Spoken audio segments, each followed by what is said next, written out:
Greetings, friends. I want to share with you some thoughts from my heart as I talk to you. A few years ago, almost 25 years ago, I had an encounter with God that really was a significant pivotal point in my life. In 1989, I was in the Navy. I was on my way to the Marine Corps when I got a call to the church in Westport, Connecticut, sight unseen. I go and visit the church. I end up leaving the Navy and taking the church. And so for the next 5 years, I was moving in my own strength and power. I was doing great things. The church was growing. We started Young Life. Everything was just moving forward in a very significant way. And on the side, I was still in the Navy. And I was maintaining my Navy Reserve position. And in 1994, I came to a crossroads where something was going to happen. I was going to be given a promotion. And it was like 150,000% that I was going to get this promotion. And it was going to set me on another path. But God had another plan. Don't you know that sometimes God shows up and just changes your plans in the midst of whatever you're doing?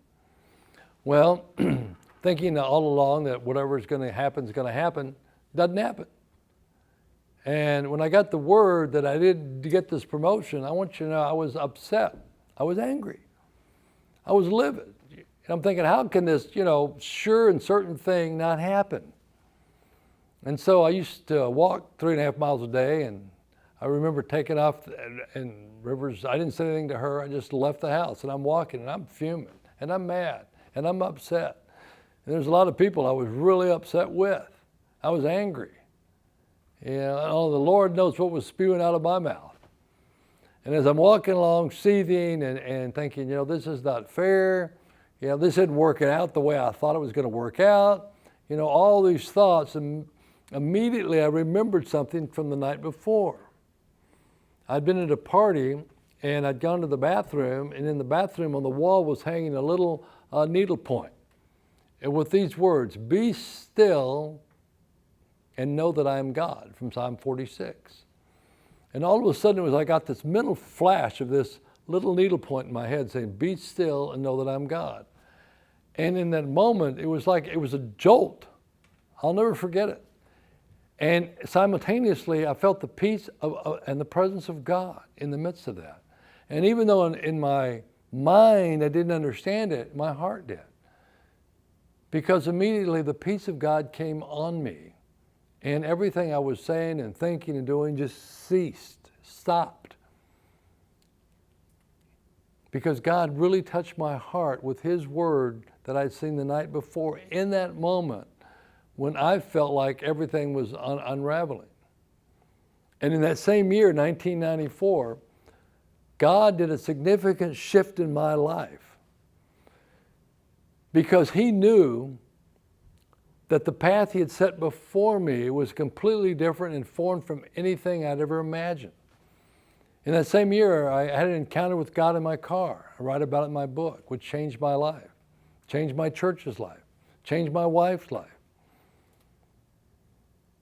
2002, I met a mighty man of God named Harold Bredesen, who became my mentor. In 2004, I had a stroke and I got paralyzed, and I went to a healing service that got healed. And for the last 17 years, Rivers and I have gone around the world, literally, over 70 countries, on 6 continents, with a healing, deliverance, teaching ministry. Now, going back to 1994, I thought my life was set on a different path, but God said, "No, that's not the path for you. I'm taking you on a new path, unbeknownst to you." And where God ended up taking me, I had no experience in this stuff. I didn't know any of this stuff. But God had a plan and a purpose for my life. It reminded me of a great passage in Romans 8:28, which says this. God has a plan and a purpose for all those who love Him and are called according to His purpose. I love the Lord, but I didn't know the plan and purpose for my life. But He did. I love the Lord, but I didn't know He was calling me out of a parish ministry to a global ministry of healing and deliverance. You see how God operates? And so in those moments of crisis or critical thinking or whatever's going on in your life, be still and know that He is God. And he will speak to you. Maybe not in a whirlwind, not in a thunderbolt, not in an earthquake, but in that still, quiet, macrame voice, he'll say, be still and know that I'm God. Listen, it touched me in such a profound way, and I wouldn't trade anything I've done from 1994 to now for anything on the planet.